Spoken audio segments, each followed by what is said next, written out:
I hope you have been, practicing some problems in the book. Yeah. Um, so yes. So don't rely on the lecture notes only, but you should also practice. Some of the questions in the book by Dr. Yusuf Yaqub. Yeah.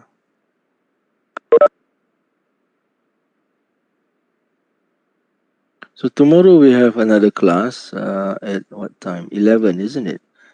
Yeah. So I'll give you an opportunity to ask me some any questions that you might have related to double and triple integrals. Yeah. Okay. Let's continue with the lecture. Let's see what we have discussed last Wednesday. Last Wednesday we have discussed this. We have discussed about integrations of vector valued functions,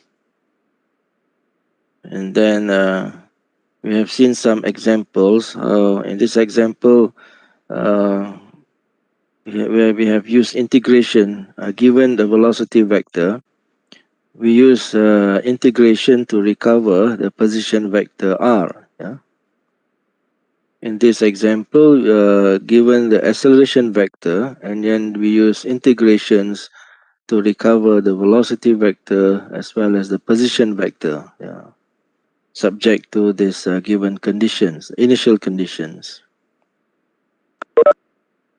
And then we look at the examples related to tangent vector and normal vector, and then directional derivative as well. Yeah. We last in the I managed only to work out the first part, yeah, of this example. So today I will continue by solving the second part here. So first recall about the concepts of directional derivative.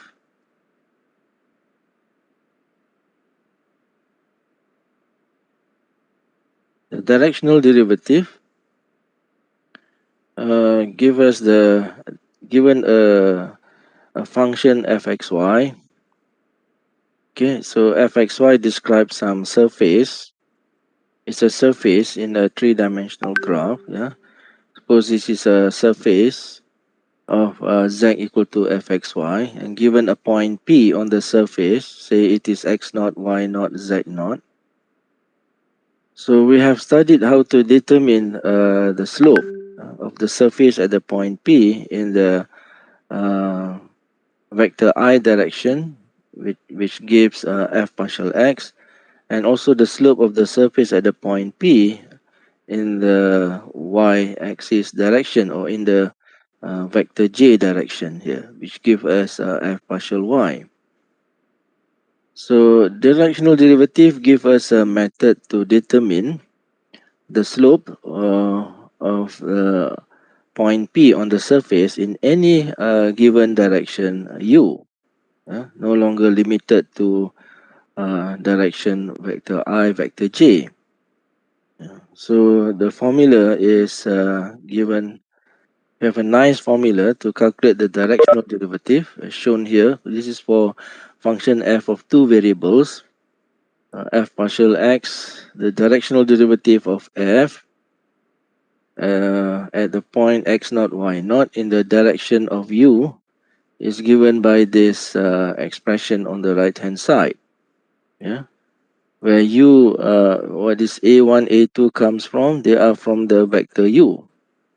Okay, the a1 and a2 are the components of the vector u, and furthermore, u is a unit vector here. You see, this formula applies for u, unit vector. Yeah.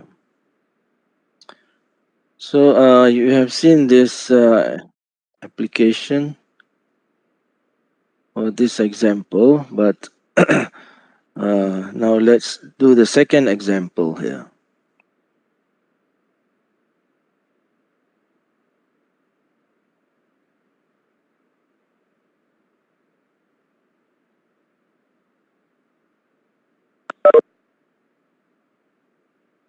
Okay. Now let us do the second example, part 2.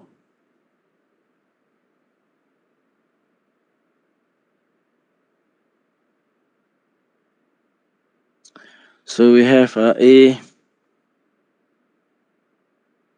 let's call A equal to I minus 2j. We want to determine the directional derivative of f at the point 1, 2 in the direction. So we have used that formula before. What is this? The formula is given by the directional derivative of f in the direction of vector u is what? F partial x, xy, a1 plus f partial y, xy, a2. We have calculated what is f partial x? It's 2xy cube, right? 2xy cube, 2xy cube, and f partial y is 3x squared y squared, 3x squared y squared, a2. So at the point 1, 2, okay? At the point 1, 2, so that means x is equal to 1, y equal to 2, and a1 is what?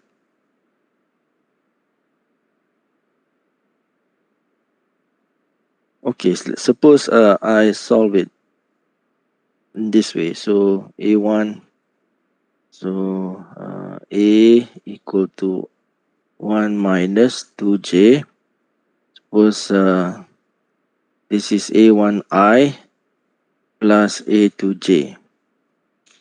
So a1 is 1 plus 3, x is 1, y is 2, and a2 is minus 2.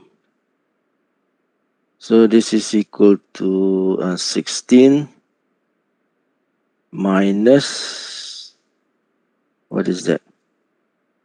Minus 8 times 3 is minus 24. So it's minus 8. Okay, is this correct?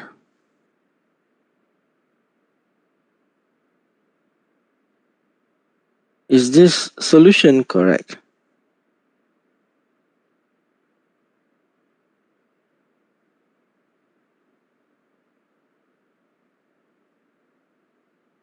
I believe so, Doctor. Think again. Look at the derivative, the definition of the derivative. You see, of the definition of the directional derivative. You must we must play this according to the according to the game, according to the rule. You know, what is the rule here? That u must be a unit vector. Okay, so this formula for the directional derivative of f in the direction of u here must be a unit vector. So let's go back to our example. Is given is the vector a unit vector? Yeah. So actually here the answer is no. Yeah, this is not the correct answer.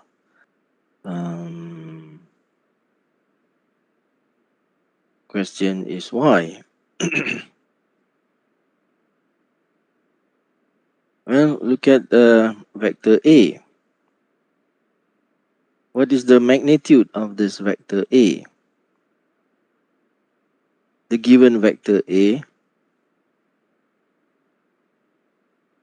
is the square root of 1 squared plus minus 2 squared, which is square root of 1 plus 4 is 5. See, so this is not equal to 1. Yeah, so therefore A is not a unit vector here. So that's why this answer is not correct. Because the formula for the directional derivative applies to unit in the direction of a unit vector.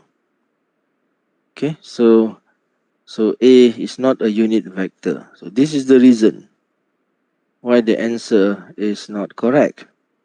So we construct a vector u, a unit vector u, which is the vector A over the modulus of vector A. Yeah, so vector A is what, I minus 2j, and the modulus of A is square root 5. So this is 1 over square root 5 I minus 2 over square root 5j. Yeah. Mm. So if I can now compare this with A1I, I can now compare this A1I plus A2j. So that means A1 is equal to, um, this implies A1 is not 1 but 1 over square root 5, and A2 is not 2 but minus 2 over square root 5. So therefore, the directional derivative of f evaluated at 1, 2 should be 2 times 1 times 2 cubed, and A1 is 1 over square root 5. Then plus 3 times 1 squared times 2 squared, and A2 is minus 2 over square root 5. Yeah. So the answer is minus 8 over square root 5. So this is the correct answer. Yeah. So be careful. Yeah. Whenever you want to calculate directional derivative, look at the given direction. Is it a unit vector or not? For the first part, it is a unit vector. Okay, we have in fact calculated the magnitude. Where is it? Where is that note? Yeah, see, in this example, see, I did for the first part here. I did calculate the magnitude, right? I did calculate the magnitude, and it is equal to 1. So here u is equal to the vector a. But for the second part, it is not, the given vector a is not a unit vector. So the first thing to do is calculate the magnitude first of the direction vector. Yeah. If it is not equal to 1, then you construct u equal to the vector a divided by its magnitude.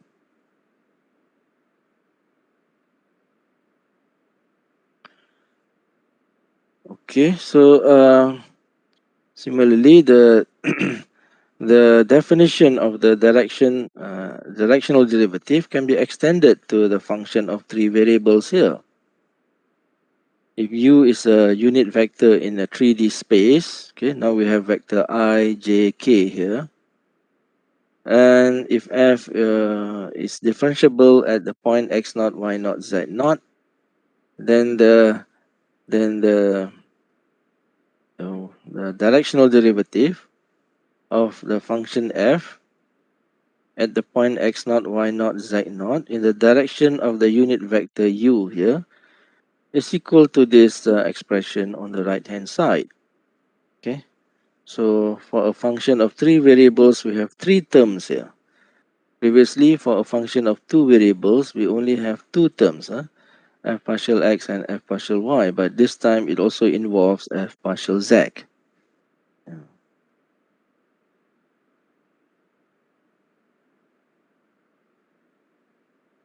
Okay, let's see an example. Um,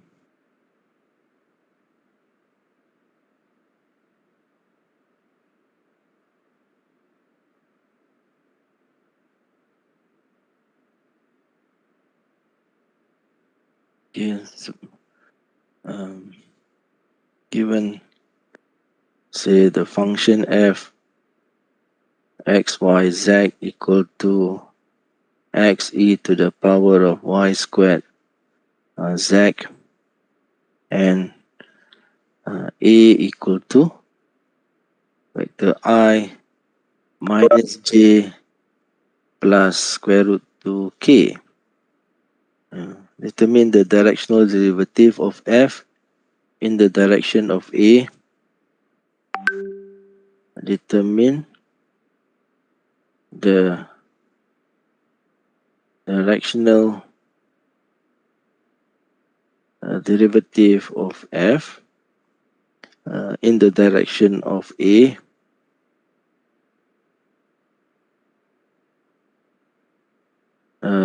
at the point 210.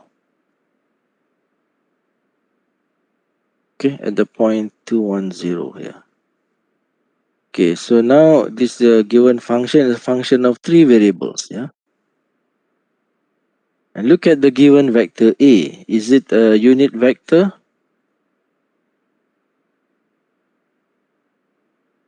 The modulus of vector A is the modulus of the vector I minus j plus square root 2k. So it is the square root of 1 squared plus minus 1 squared plus square root 2 squared.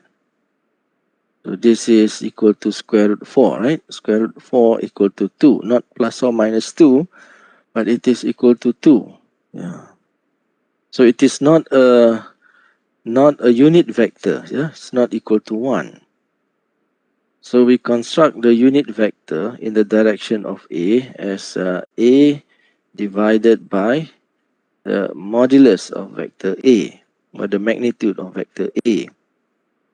So that means it is equal to 1 half I minus 1 half j plus square root 2 over 2k. So this is the vector that we want to compare with a1i plus a2j plus a3k when we want to evaluate the directional derivative. So therefore, the directional derivative of f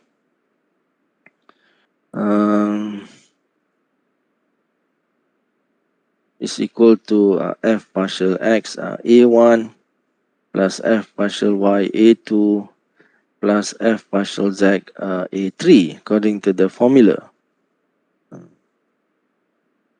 So what is f partial x here? Anybody? What is f partial x here? E y squared. E, E to the yes, power of y squared z kan. yes, uh-huh, E1. 1/2. A1 is 1 over square root 2. Yes, yes.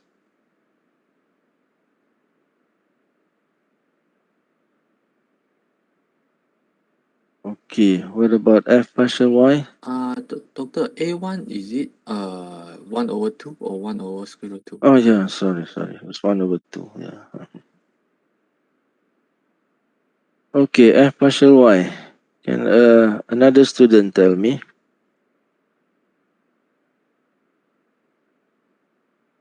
Yes. What is f partial y?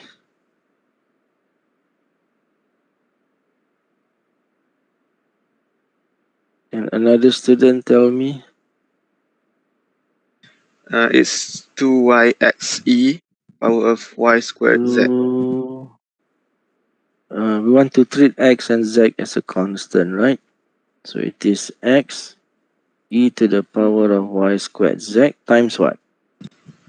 Times 2yz. Yes, 2yz. Yeah, yes, 2yz. That's correct. And a2 here is minus 1 half. Yeah. What about f partial z? Can another student tell me?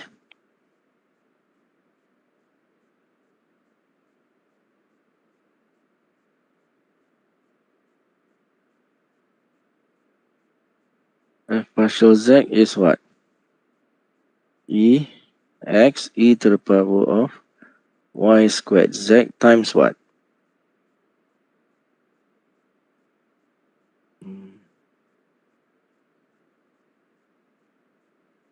Y squared, isn't it? Yes, Be sir. y squared, yes. And a3 is square root 2 over 2. Yeah, square root 2 over 2. So that is the directional derivative of f in the direction of u at any points x, y, z. So in this question, we are given the specific point x, y, z equal to 2, 1, 0.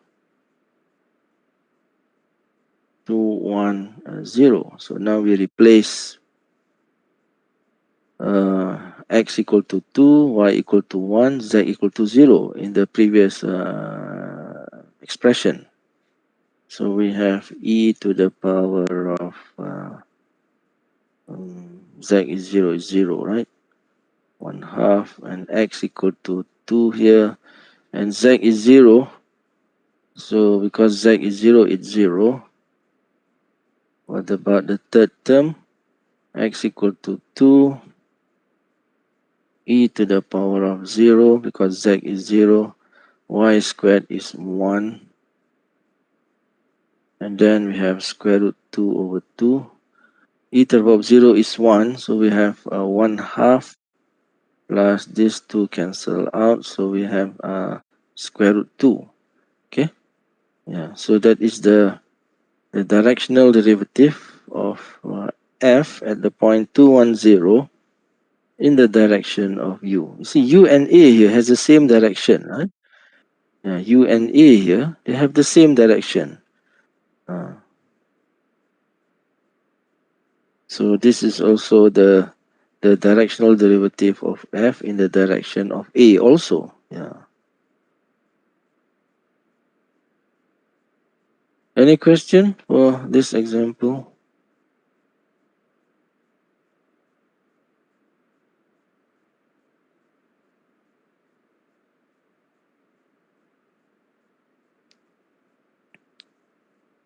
Okay.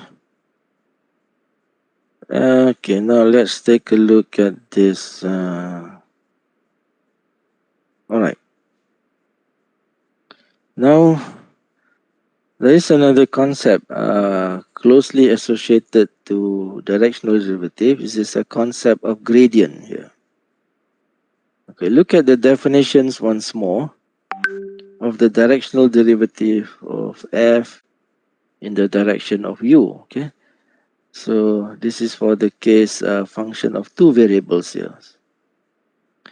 Now notice that the expression on the right can be written as a product of two vectors. Can be written as a product of two vectors. Remember, if I have say if I have u dot v, where u is u1i plus u2j dot v1i plus v2j, then this is equal to u1 v1 plus u2 v2, isn't it? Yeah. So the formula for the directional derivative can also be expressed as a dot product of two vectors. Yeah.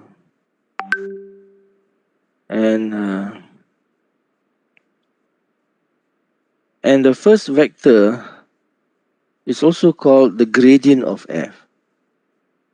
Okay, this the vector f partial x I plus f partial y j is also called the gradient of f. Yeah, and it is also given a symbol here. It's also the gradient of f can also be written by this inverted triangle symbol here. Yeah. So the second vector is the vector u, which is a unit vector. So the directional derivative of f in the direction of u can also be expressed in terms of the gradient of f dot product with u. Okay, it's a dot product here, so you should write down this dot product. Do not do not neglect writing down this dot here. Sometimes I've seen students, whenever they write dot product, they neglect the dot symbol here. So that is not correct. Yeah.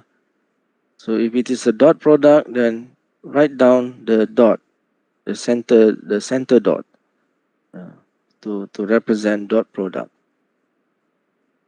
And recall also the directional derivative of f of a function of three variables in the direction of u. Okay, it is a sum of these three terms here. And the sum of these three terms can be rewritten as a dot product of two vectors. Okay, the first vector is s partial xi plus f partial yj plus f partial zk. The second vector is the vector u, okay, which is a1i plus a2j plus a3k. And here vector u is also a unit vector according to the definition. So the first vector is also called the gradient, okay, of the function f x y z at the point x0, y0, z0. So it is given a special name here. Yeah.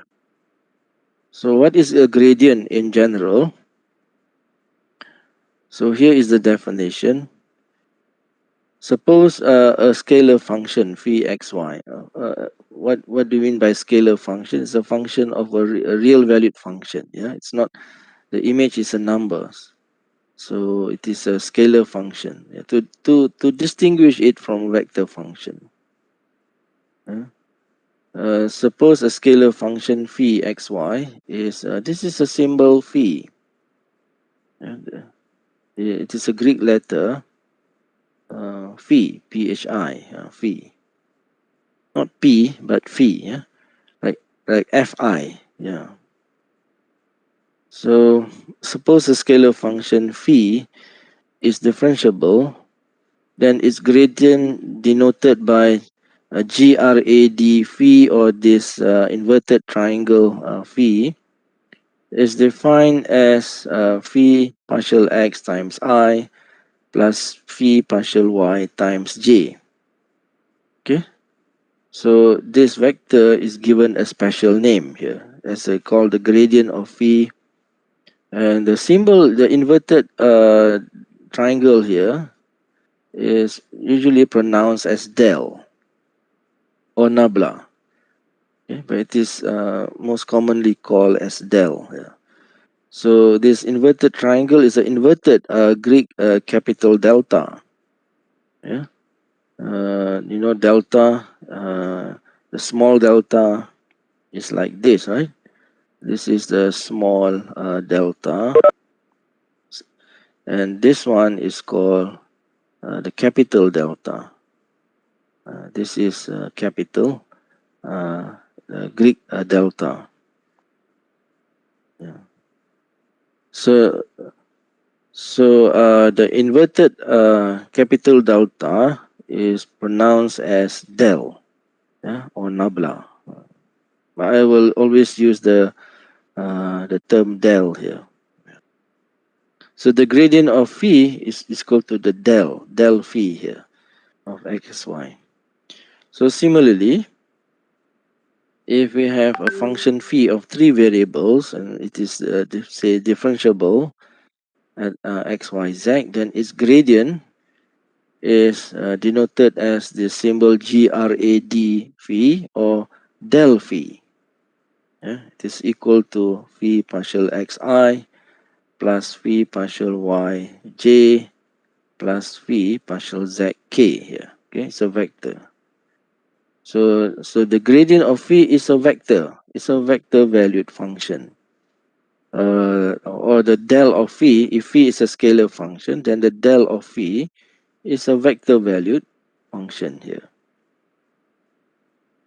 Because this thing, because it arises in various applications, so it is given a special name. You will see more of this gradient or del phi in our upcoming lectures. Yeah. Okay. This concept of a del. Okay, let's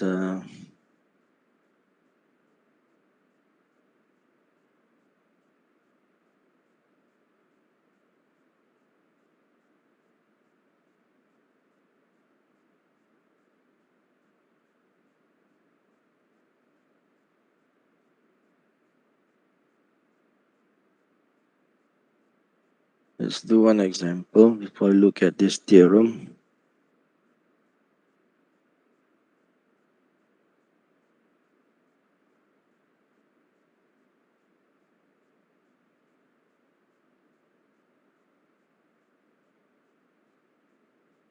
Let say phi xy equal to sine xy. Okay. Find determine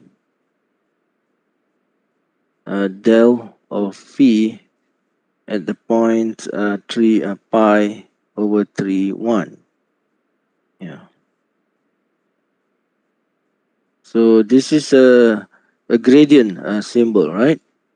So first we determine the gradient of phi, which is phi partial xi plus phi partial yj. What is phi partial x here? Anybody?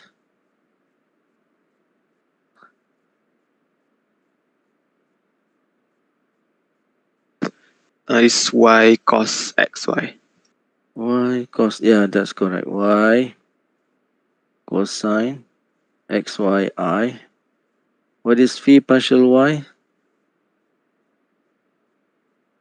Can X another cos student tell xy. me? Huh? What? X cos xy. X cos xy, yes. X cosine xy. Okay? That is the gradient of phi.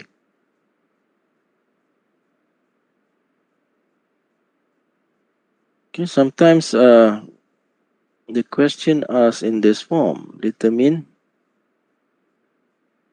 the gradient of phi at the point, what is the point just now? Pi over 3, 1. Yeah. So then you should know the concept of the gradient. Yeah. And the formula for finding the gradient is del phi. Yeah. Del phi. Yeah. So then we calculate phi at the point pi over 3, 1. Okay. So we replace y by 1. And x times y is pi over 3. Then we replace x by pi over 3. Then we have sine of xy, which is pi over 3. And times j. Then we simplify. Doctor, Yeah. there is cos, not x sine. Uh, Cosine there. 3 There is partial. cosine. The sign is Oh, cos. yes. Should be cosine here. Thank you.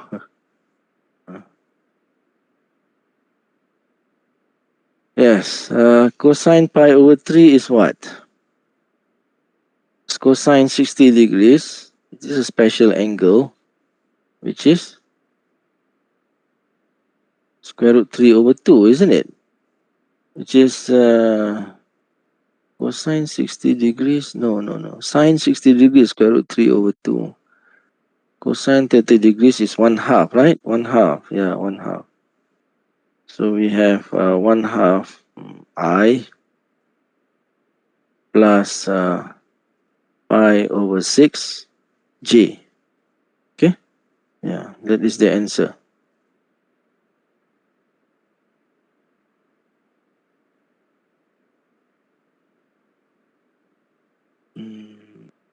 Okay, let's do one more example. This time, phi is a function of 3 variables here.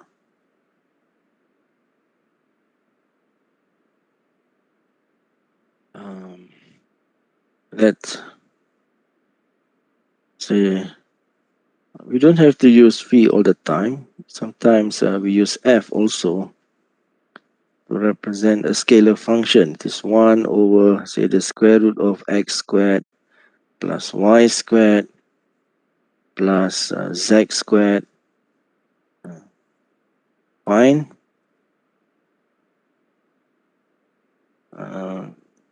Phi of f, which is the gradient, del f, gradient at the point 2 square root 2 square root 2 minus 3. Okay, the gradient of f has an interesting interpretation, geometrical interpretation, but let us learn first how to calculate the gradient. Okay, what is del f? By definition is f partial xi plus f partial yj plus f partial zk, right? What is f partial x?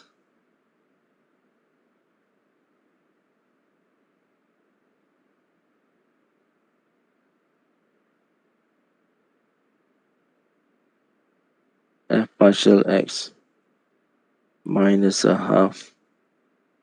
You have what now? The square root here. We have like 1 over square root. The expression is like 1 over square root u, where u is minus a half.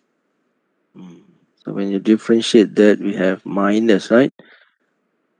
Then we have minus a half. If you differentiate this with respect to u, then this is minus a half u to the power of minus 3 over 2, isn't it?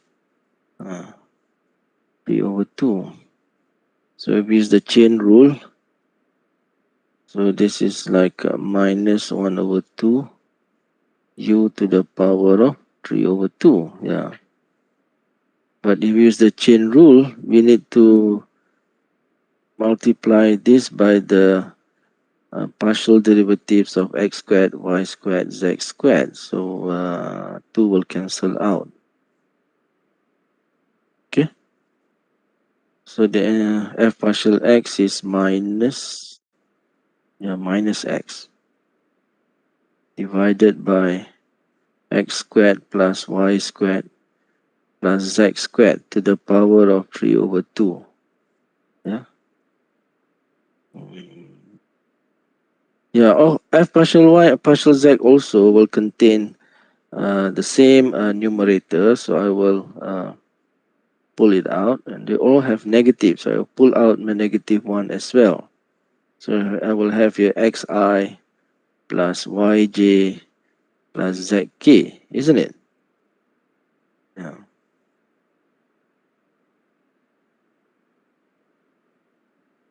So what is now we substitute x, y, z by 2 square root 2, 2 square root 2, and minus 3 into the formula.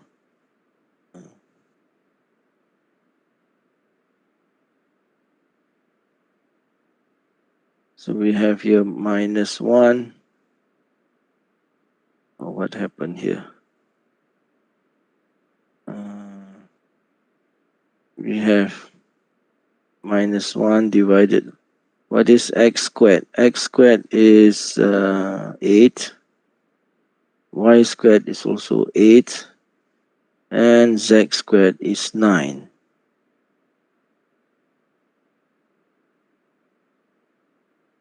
And xi is 2 square root 2i. yj is 2 square root 2j, zk is minus 3k.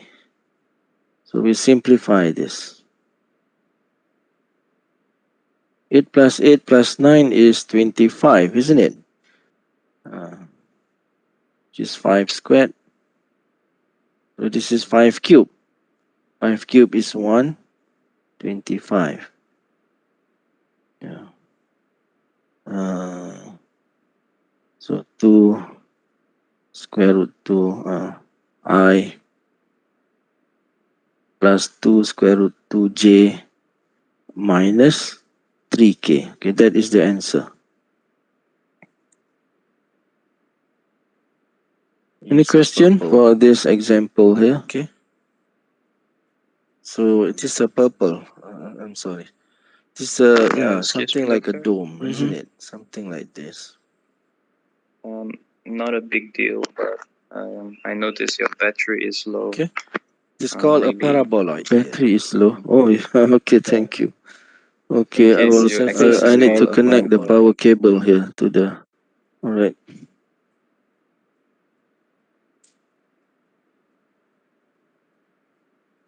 Okay, it's already connected. All right. Any question? Any question? All right. Now, what is the use of this concept of gradient? Yeah.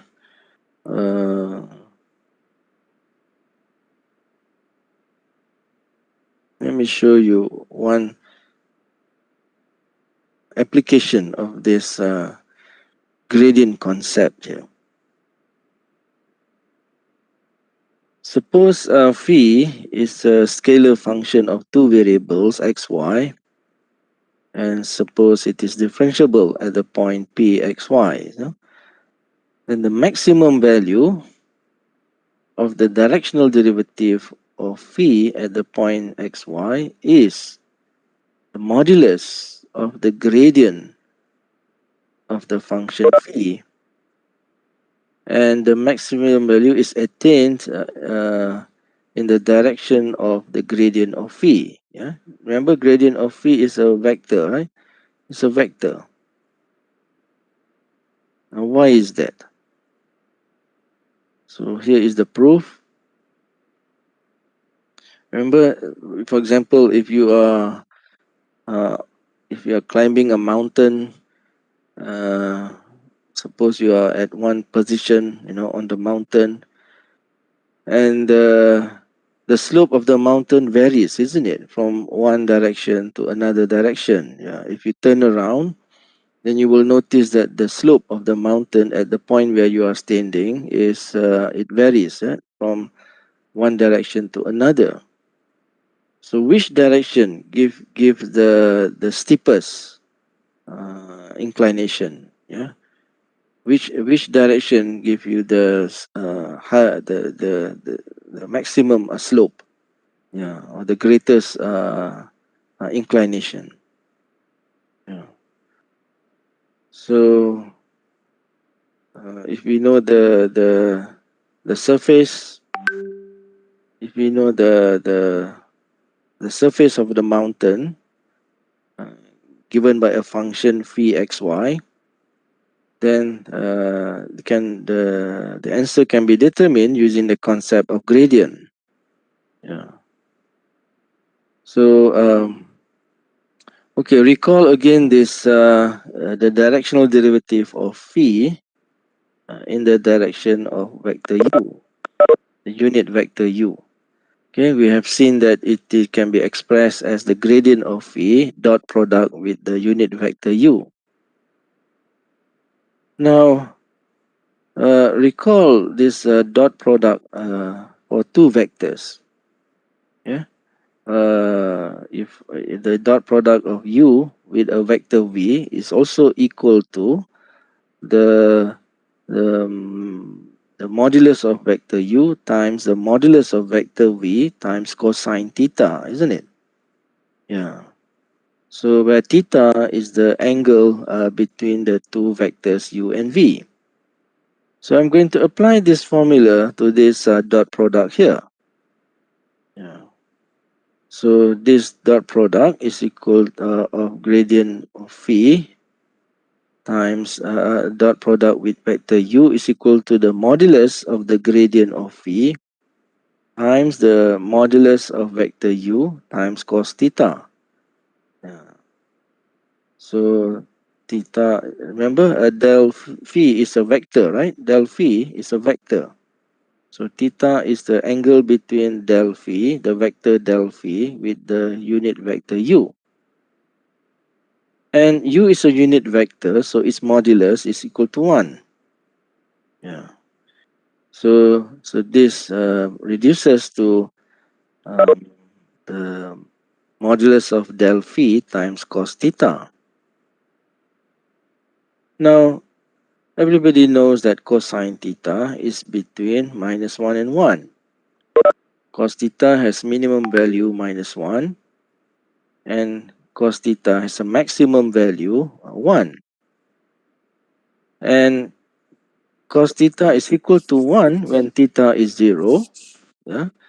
And cos theta equal to -1 when theta equal to pi. Right? Yeah. So therefore,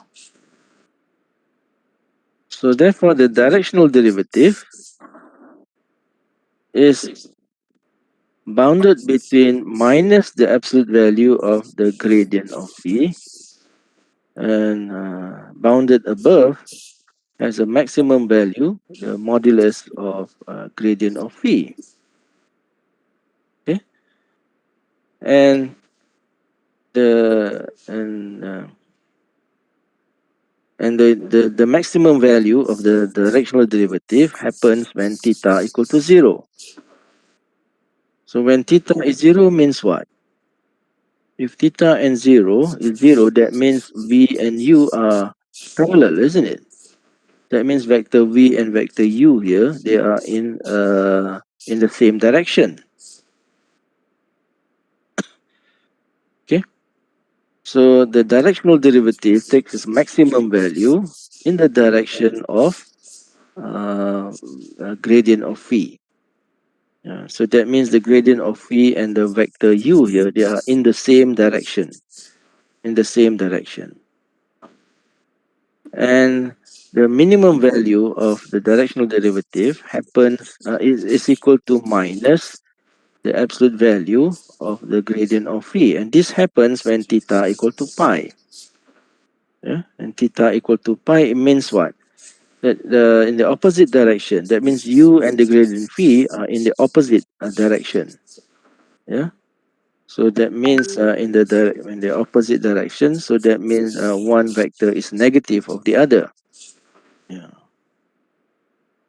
So the minimum value of the directional derivative of u, yes, minimum. That means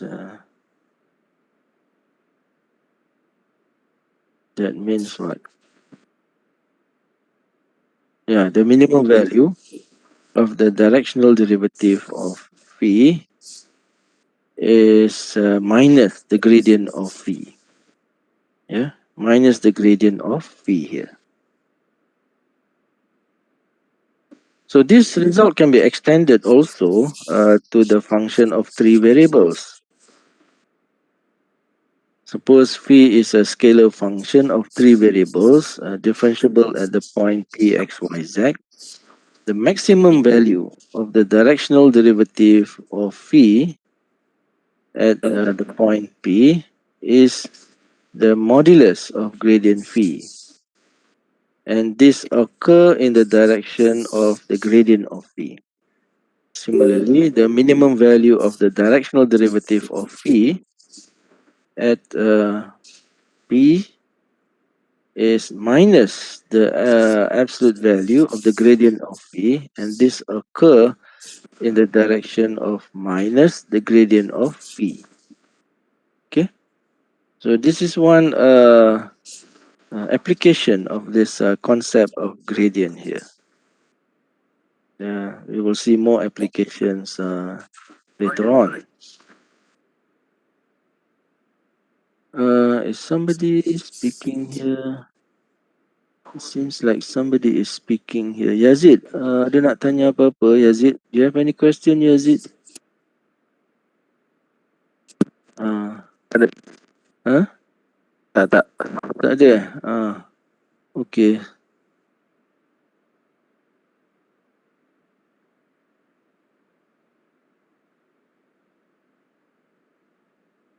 So if you look at this final exam questions, there are questions related to this. For example, this final exam question here. Yeah, this there are questions related to finding the direction, maximum rate of change, and the directions. So gradient also measures the rate of change. In a certain direction.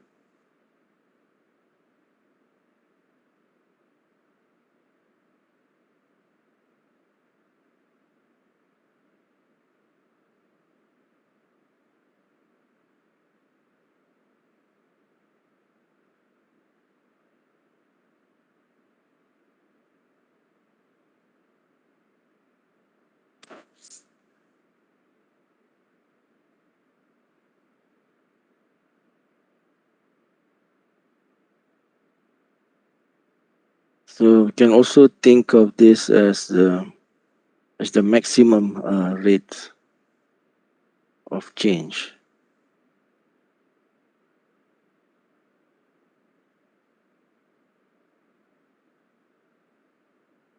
Okay, give us the maximum rate of change.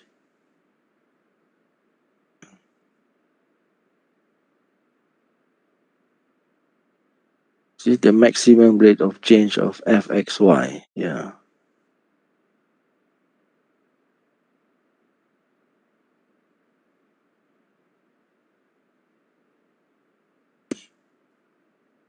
Of phi xy. Yeah.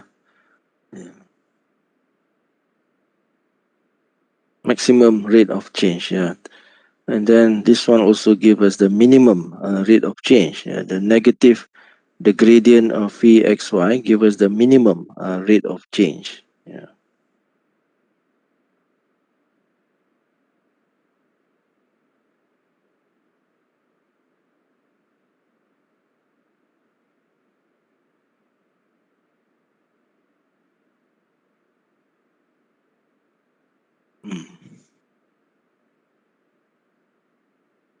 Okay, let's see some examples. We have anything else? I think I have uploaded some examples, right?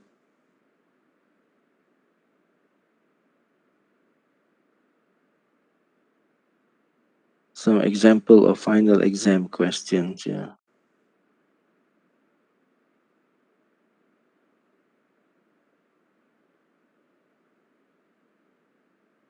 Where is it? Where is it? I think final exam. Yeah, sample final exam 1. See here.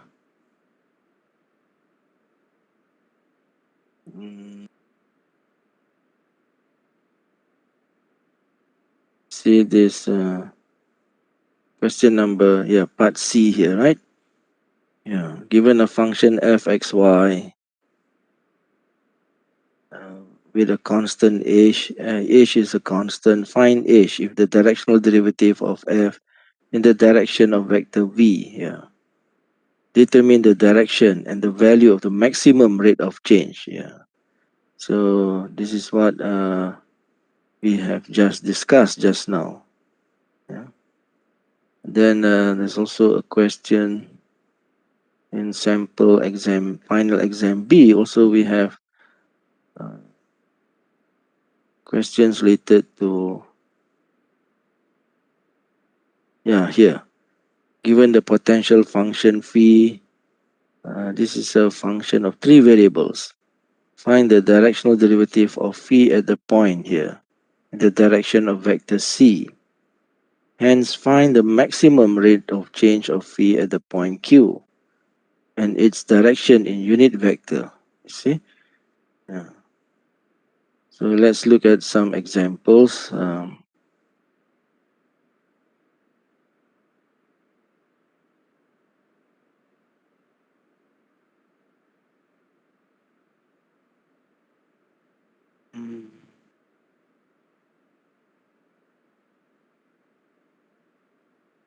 So, given, say, phi xy equal to 6 minus 3 x squared minus y squared, determine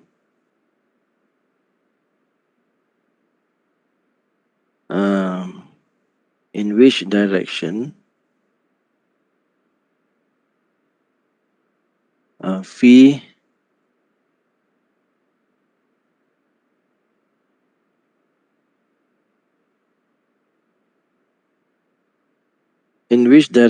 phi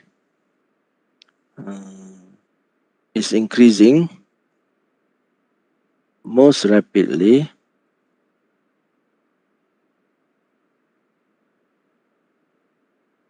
say at the point 1, 2. Okay, 1, 2, yeah.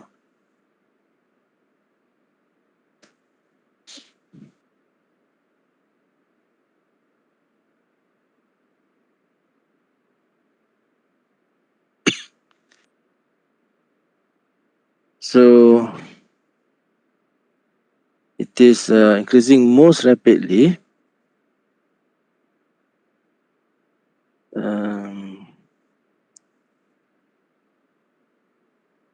which direction phi is increasing most rapidly at the point 1, 2. So we look at the gradient, right? This can be answered. We can answer this, solve this problem using the concept of gradient. So first we determine the gradient of phi xy. It is equal to phi partial xi plus phi partial yj. Phi partial x is, this is simple, minus 6x I.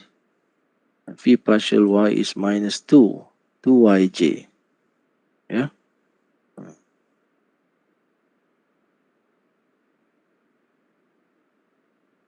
So then we replace xy by 1, 2. So we get minus 6 times 1i minus 2 times 2j, which is equal to minus 6i minus 4j. Yeah. But the direction must always be given in terms of unit vectors. Yeah, must be given in terms of the unit vector. So we need to calculate the magnitude. So this is square root of 36 plus 16, which is a square root of 52, right? Yeah, 36 plus 16, 52. Yeah, 52. Grammarly. Which is what? 52 is 4 times 13, which is 2 square root 13 here. Am I supposed to guess what Right? he's saying? Hari ini So, saya akan berbual the dalam direction bahasa is Melayu sahaja. Are you trying to say that I'm as pretty as the Madonna? Minum Drink. the direction is in terms of Milo unit below, vector. right? Yeah? Help me, guys! Help me! Sekarang kita sedang menuju ke sebuah museum Is dan equal dia to tidak tahu yang saya akan berbual dalam minus bahasa Melayu 6i sepanjang masa. minus 4j divided by So guys, it's so 2 weird. square root We're 13, supposed to go out with which is equal to minus 3 over square root 13i minus 2 over square root 13j. Yeah? So this is the answer here. Mm.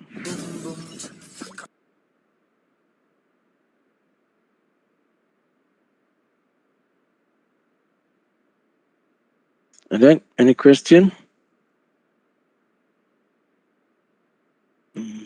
Doctor, I have question. Yes, yes, please. Doctor, square root 52, how do you separate 4 and 13? How do we know to separate like that? Well, I just want to simplify. Oh, simplify. Yeah, I just want to simplify. Square root of 52 can be simplified into, because I know 52 is 4 times 13, right? There is no other product, right? Oh, yeah. Uh, I thought it was important. I just want to, Just simplify. Normal sometimes, simplify. sometimes students use calculator, isn't it? And then Yes, you will yes. get this in terms of decimal, right? Yeah. Mm-mm. Yeah, okay. Thank you, Doctor. This is the beautiful. The answer given in this form is beautiful, not in the form of decimal points. Yeah, this is exact. Yeah, when t is 0, Yeah, the Doctor. derivative. Okay, let's do another example. Mm.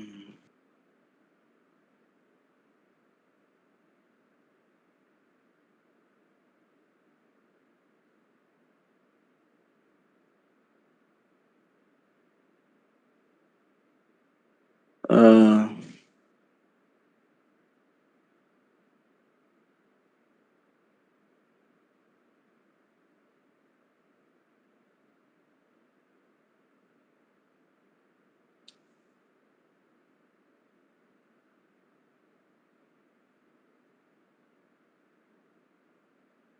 okay, here we have this question, and this time involve function of 3 variables. Determine the directional derivative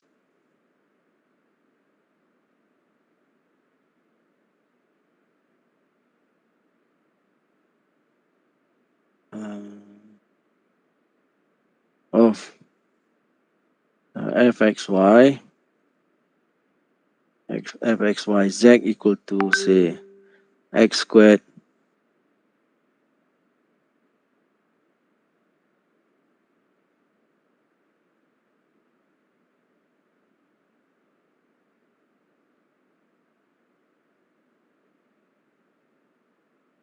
which one just now. Okay, let's do this example. Let me choose this one.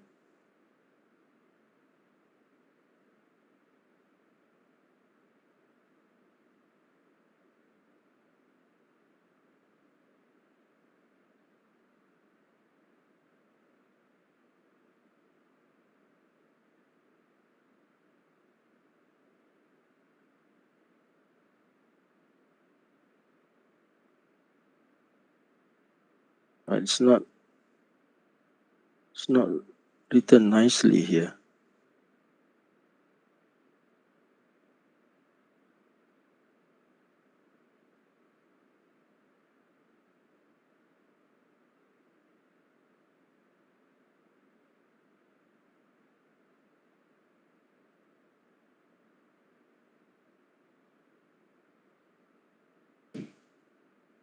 Determine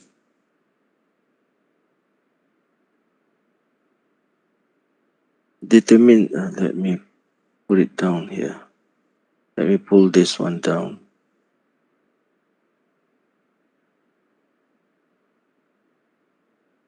Wow, how to do it? Okay, let me rewrite this. Given the potential function, no.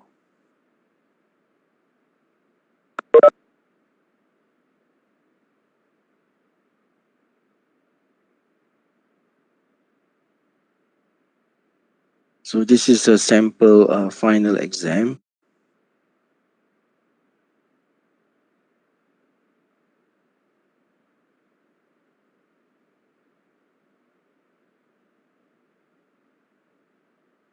Given the potential function phi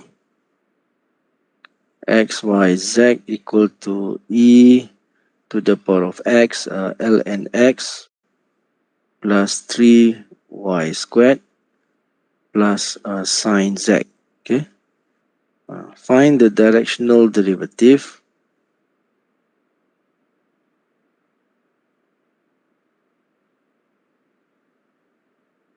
of phi x, y, z at the point 1. What is that? Pi squared or pi over 2? Pi over 2. Pi in the direction vector c equal to minus 2i minus j plus 2k. Yeah. Hence, find the maximum change for phi x, y, z at the point q. At the point q. Here you have a point q actually. Here at the point q. And its direction. And its direction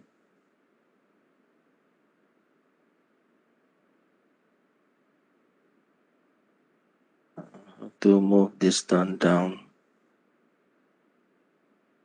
And its direction.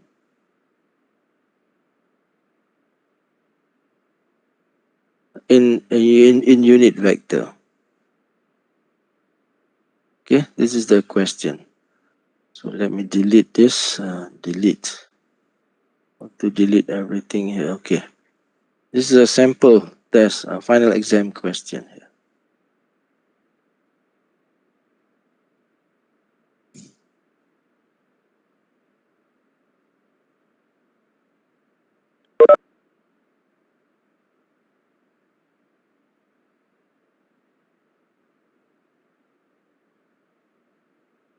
Okay, look at the vector C.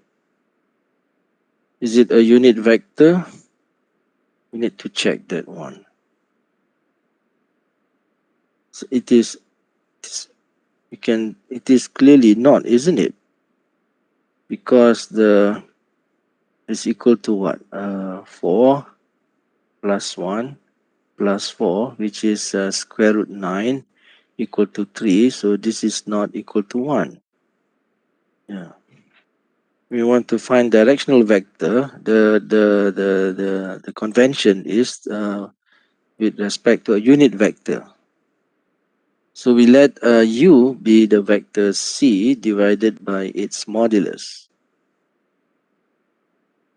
The unit vector in the direction of vector c is c, the vector c divided by its modulus, which is minus 2/3 I minus 1/3 j plus 2/3 k. So this is the vector that you need to compare with a1i, a2j plus a3k. Yeah. So therefore, the directional derivative of phi in the direction of the unit vector u is equal to phi partial x a1 plus phi partial y a2 plus phi partial z a3. Yeah. What is phi partial x? Anybody? What is phi partial x here?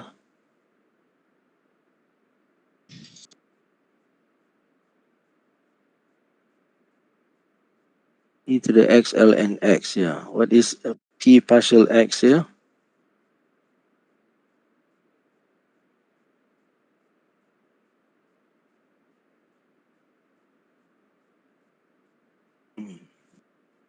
Need to find the. This is the term that contains x, right? The second term does not contain x. The third term also does not contain x. So you need to differentiate this term, the first term only with respect to x. So you need to use the product rule. Okay, use the product rule. It is e to the x ln x plus e to the x over x. And a1 is minus 2/3. Phi partial y is simply 6y, and a2 is minus 1/3.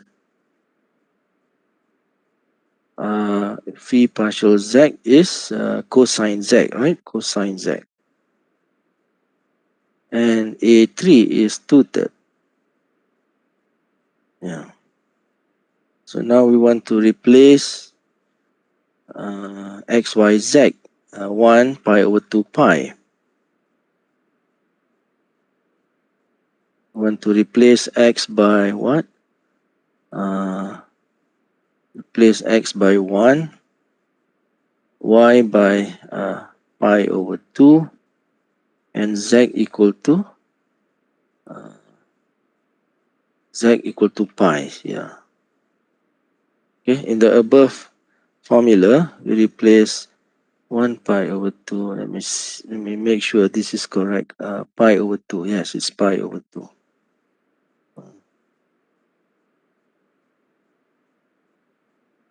Okay. So we have e to the power of 1. Then we have ln 1, that is 0, plus e to the power of 1 over 1, right? Over 1. Yeah. Minus 2/3. Then we have 6 times pi over 2. 6, isn't it? Times minus 1/3. And then we have cosine pi over 2. Z is pi times 2/3. Okay, so we simplify this. ln1 is 0. 6 and the 6 downstairs here cancel out. Cosine pi is minus 1. So that simplifies to minus 2/3 e minus pi minus 2/3, right? So that is the answer. Any question?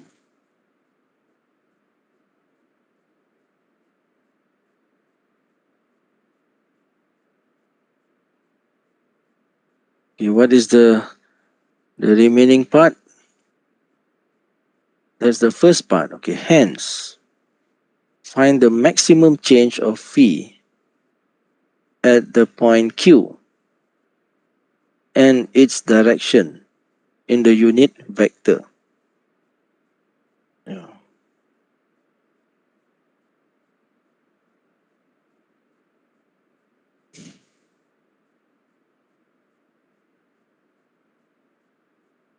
Yes? To answer this question, we must use gradient. To answer the second part involves a gradient, right?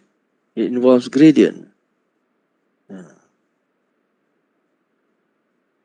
So the maximum change of phi at the point Q is equal to gradient of phi, right? The maximum change for phi at the point Q is equal to the gradient. Is the what? The modulus of the gradient. Yeah. So to answer the next part, we need to determine the gradient.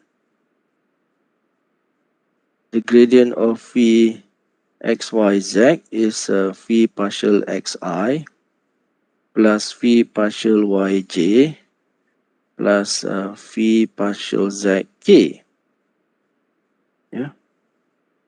What is phi partial x here? We have already calculated that. It is e to the x ln x plus e to the x over x I. Phi partial y is 6y j, and phi partial z is cosine zk. Yeah, that is the gradient.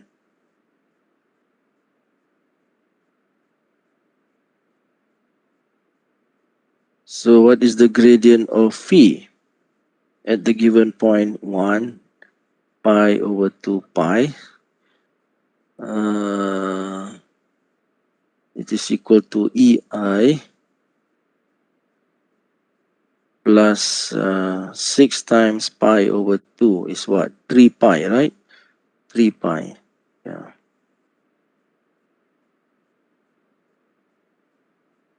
Three pi j. Then cosine z, cosine pi is minus, yeah, minus k. Okay? Yeah, that is the gradient. So the maximum is attained at this value here.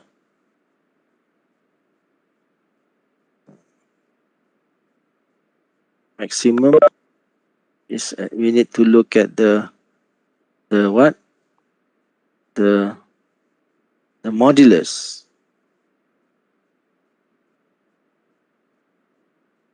So it is a modulus of e squared plus 9 pi squared plus 1. See, that is the maximum. And then the direction is also in the unit vector. We want the direction in the unit vector. Yeah, so the unit vector is u. The unit vector u is del phi divided by the modulus of del phi. Okay, so it is 1 over the square root of e squared plus 9 pi squared plus 1, and then times the vector del phi, which is ei plus 3 pi j minus k. Okay, yeah, so the maximum change, hence to find the maximum change. So this one gives us the maximum change.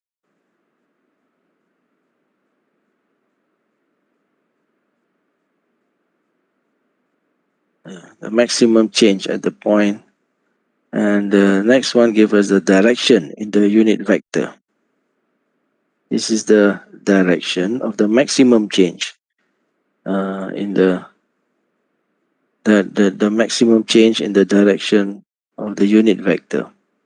In unit vector.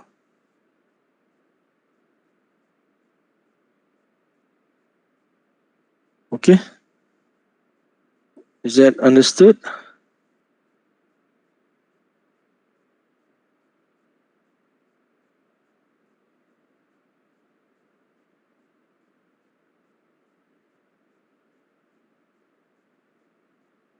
Is it clear now? Doctor, so that Yes. the directional derivative and the maximum change is completely different thing, right?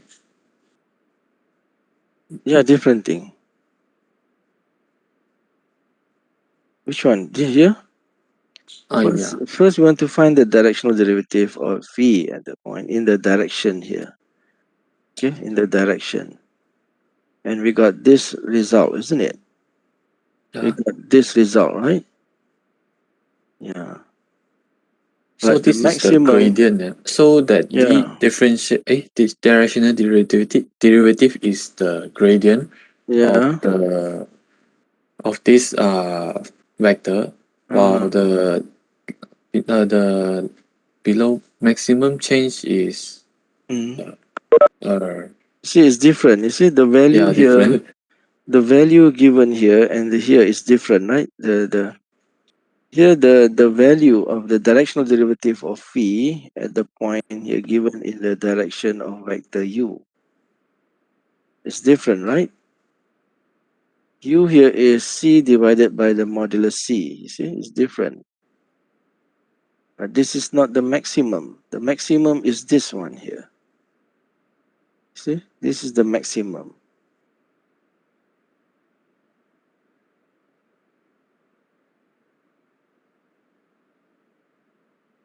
This Oh, in now I this get it. Now direction. I get it. This in this Mm. direction. Yeah, this direction.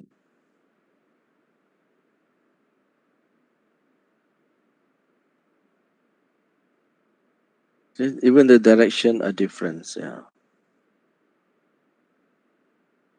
Okay. Then both equation we got u, right? U is it? U. Yes, yes, yeah. But these are two different U. Okay. The U for the first part is C over modulus C. The U for the second part is gradient of phi divided by the modulus of the gradient phi.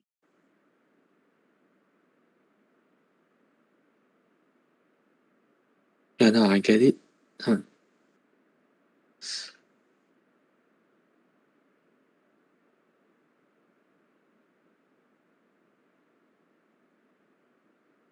Okay, so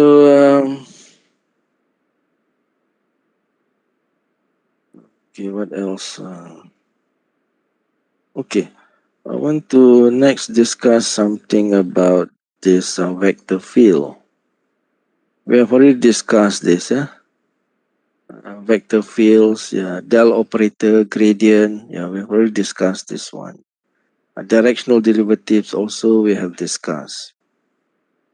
The divergence and curl here. Okay, next I want to say something about vector fields, divergence and curl. Yeah? And then next week we can talk about this line integrals here. We should 30th May. We should talk about line integrals this week, but yeah, not possible. Maybe tomorrow I will start talking about this line integrals. Yeah. So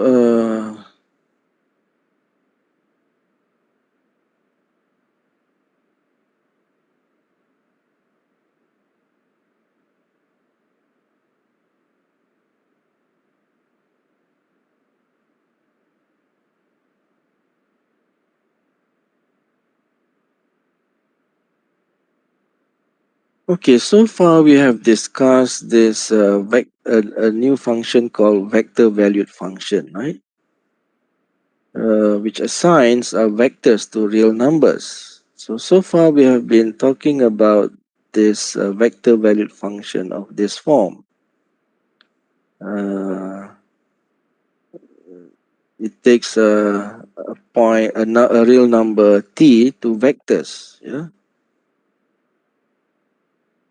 So in this final chapter, now we're going to move on to a final chapter, calculus of vector fields. Here, we're going to talk this new chapter related to calculus of vector fields. So this can be considered as the last chapter of our course here. So in this final chapter, we're going to study calculus of a type of functions called vector field. Yeah, which assigns vectors to points in space. So this vector fields has the form, a general form shown below here. The first is for a vector field of two variables, x, y. Okay, a vector field is a function. It's a function. It is a vector function. Yeah, which assigns vectors to points in space. Okay, we have a point xy in space, and to each point xy in space, we assign a vector, to that point. So you see the difference between this vector field with the vector function, vector valued function.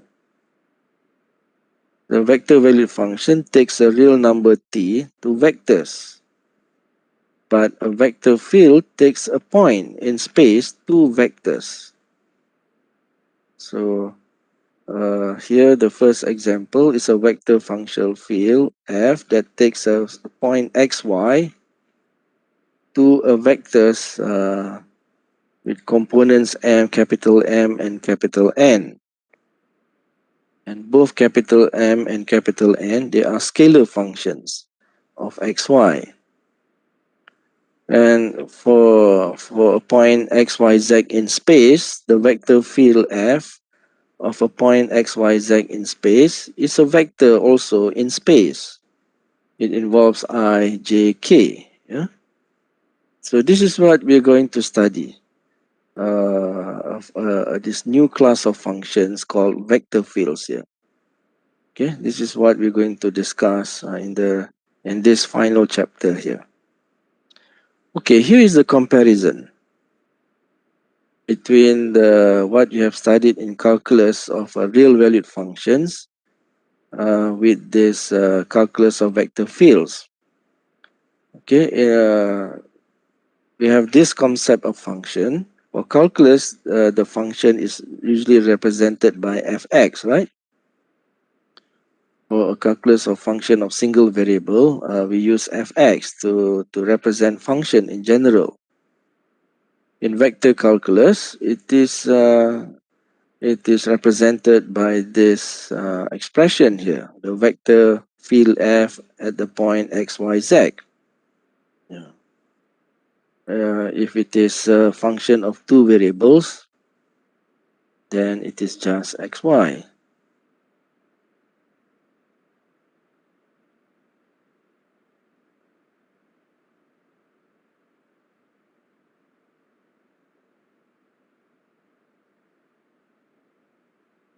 And in calculus, the derivative is denoted by f prime x, isn't it? But in vector calculus, in the calculus of vector fields, there will be two types of derivatives. One is called divergence of f, and the other is called the curl of the vector field f. Yeah, I will define this later on. And in calculus, the integration is this integral symbol f from a to b, right? In calculus. Now in vector field, it is called line integral. You know, which generalize this interval integral here in calculus.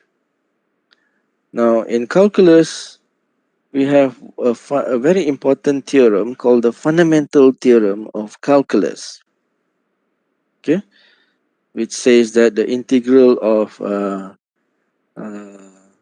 a to b, I'm sorry, there's a dx here, is equal to the antiderivative of f evaluated at b minus the antiderivative of the integrand f evaluated at a, right? This capital F is the antiderivative of f, of small f, such that the derivative of capital F is equal to the small f, right? So you have studied this in calculus. This is a very important theorem in calculus, so important it is called fundamental. Yeah? With this result, calculus becomes more advanced, engineering becomes more advanced, science, chemistry, physics becomes, more advanced, from this fundamental theorem of calculus. Now, in the vector fields, in the calculus of vector fields, there are several generalizations, of this fundamental theorem of calculus. There are four forms of generalization called the fundamental theorem of line integral. The other is the Green's theorem, and then another generalization called Stokes' theorem, and another generalization, a divergence theorem. Yeah, so this involves double integrals. Stokes' theorem involves double integral, And divergence theorems involve triple integral. So what you have studied previously for double and triple integral, they will also be used, in this in this last topic here. Okay, in general, it is impossible, right, to graph a vector field because x, y, z is a point in space, and the vector field are vectors in three-dimensional space also. So together, the graph requires 6 dimensions, 3 for the domain, which is the point x, y, z, and another 3 for the range of which is the vector in space, in 3D space. So, however, it is possible to represent a vector field f graphically by drawing the vector field f as an arrow emanating from the point x, y, z. So here's one example. I have this vector field xi plus yj. So if xy equal to 1, then this is equal to the vector I plus j. So at the point 1, 1 here, we draw a vector in the direction I plus j, right? And we do the same to also other points, yeah? So I have shown here some vectors at some selected points. Okay? So you see the magnitude, the length of the arrows are also different, right? The length of the arrows here, they are different. Yeah, so um, an arrow with a greater length shows a greater magnitude. So this is one way of graphing a vector field. At each point in space, we draw a vector emanating from that point. Okay. Yeah. And another example is in physics, a gravitational field. See, we have a body here of some mass. According to the Newton's law of gravitation, the gravitational force of a vector field F exerted by a point mass m at the origin on the unit point mass located at xyz is given by this formula here. This is a vector field, where g here is a gravitational constant, m is the mass of the object at the origin here. And this vector field is also known as the gravitational field. So you see here, they're all pointing in this diagram. The vectors points inwards, right, to the origin because there's a minus sign there. Minus sign means that the vectors they point inwards towards the origin. And if the point is closer to the point, then we have then there's a longer vectors here, right? Yeah, so there will be more gravitational pull when the point is closer to the point mass m at the origin. Okay, when the point is further away from the origin, then it experiences a weaker gravitational pull. So that is indicated by these short arrows here. So vector field is useful, to represent some phenomena in physics and in some real life problems. And you are in electric. There's also example of a vector field. If a charge Q is located at the origin, similar to this diagram above, where now we have a charge Q located at the origin. The electric force capital E here exerted by the charge on a positive unit charge located at xyz is given by this formula here, according to the Coulomb's law. Yeah, and this vector field is also called electric field. Yeah, and there's a constant here, epsilon naught. It's called a permittivity constant here. Okay, so this vector field is also important in engineering, in electricity. Yeah. And it's also important in fluid flow. Yeah? Vector fields can also describe the motion of a fluid. Yeah? So if vector v here represents the velocity of a fluid at x, y, z, it is called a velocity field. So here we have a diagram representing a velocity of water in a sink. Remember when you are washing something in a kitchen sink, and then when the water moves out, there's a hole, isn't it, through a sinkhole, and then it swirls, isn't it? The water in the sink swirls, and it gets faster and faster as it gets to the sink hole. Yeah, right.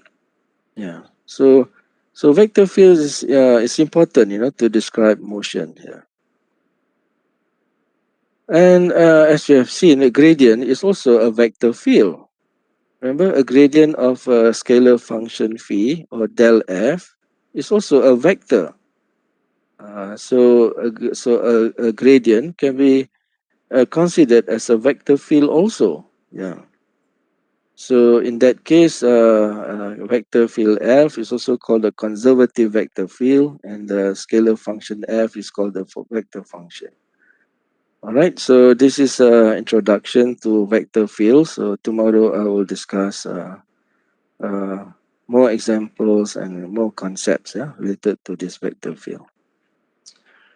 Okay, enough for today. So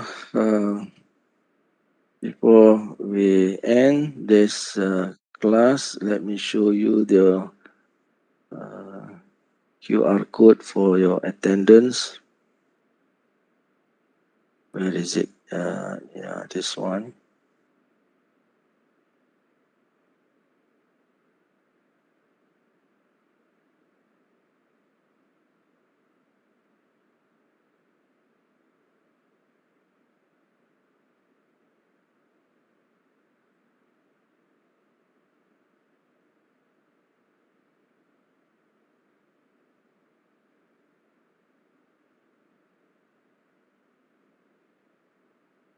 Okay, so this is the QR code. Please scan it.